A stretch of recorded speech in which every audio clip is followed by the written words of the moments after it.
Kalakip sa ginunsyo sa national nga kagamahan ng kagabi ang tibuok Rion 11, partikular ang Davao City nga mopailam na ubos sa Modified General Community Quarantine.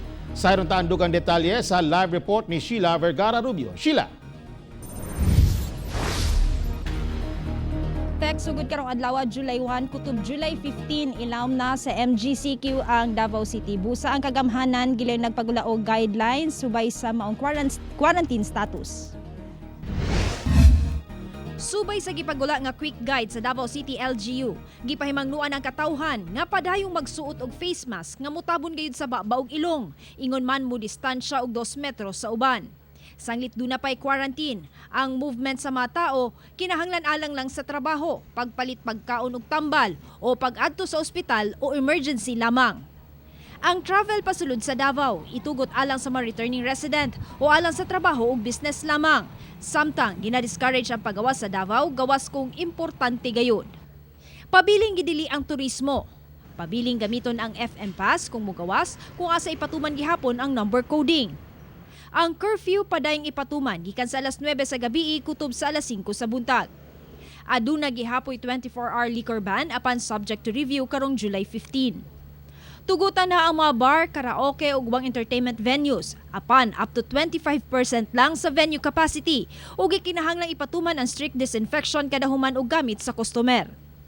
Ang mga nag-edad og below 21 years old ug above 60 years old ilabi na dunay immunodeficiency, comorbidities, health risk ug buntis, gikinahanglan nga magpundo sa balay apan mamahimong mugawas kung motrabaho, moadtog ospital, mopalit pagkaon og tambal ug mag-exercise. Allowed ang non-contact sports ug exercise gikan Lunes hangtod Sabado sulod sa subdivision o barangay lamang apan gidili gihapon ang paggawas kung Domingo. Sa eskwelahan, gikan kinder to senior high school, no face-to-face classroom instruction or examinations ang ipatuman. Samtang sa higher education institutions ug TechVoc and other short courses, no face-to-face classroom sub apan mamahimong magpa-exam sa eskwelahan nga dili molapas sa 50% ang capacity. Allowed nga mag-operate ang mga hotel, beach resort ug ubang similar establishment apan for accommodation lang ug bawal ang leisure, entertainment ug amusement. Ang mga restaurants, salons ug barbershop, internet cafe, allowed mag-operate up to 50% seating capacity. Samtang sa mga spa and massage, no hand, face or neck massage or facial. Kinahanglan magsuot gihapon og mask, samtang ang mga therapist kinahanglan magsuot og face shield. Ang mga religious ceremony itugot up to 50% capacity, apan walay misa kung Domingo.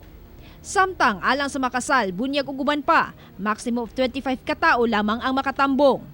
Samtang itugot ang mass gathering alang sa mga government ug business kutob 50% sa seating capacity. Ang haya ug lubong alang lamang sa kabanay. Tekbisan og MGCQ na nagpahinumdom ang kagamhanan sa tanan nga bawal gihapon magsuroy-suroy, magtambay-tambay sa gawas, mag-joyride, mag-party-party tungod kay bisan og MGCQ na wala nagpasabot nga wala na usay virus. Tek. Okay, ato ipanginaot po nga sundon sa katawhan ang mga guidelines nga giset sa tong lokal nga kagamahanan. Daghang salamat, Sheila Vergara Rubio.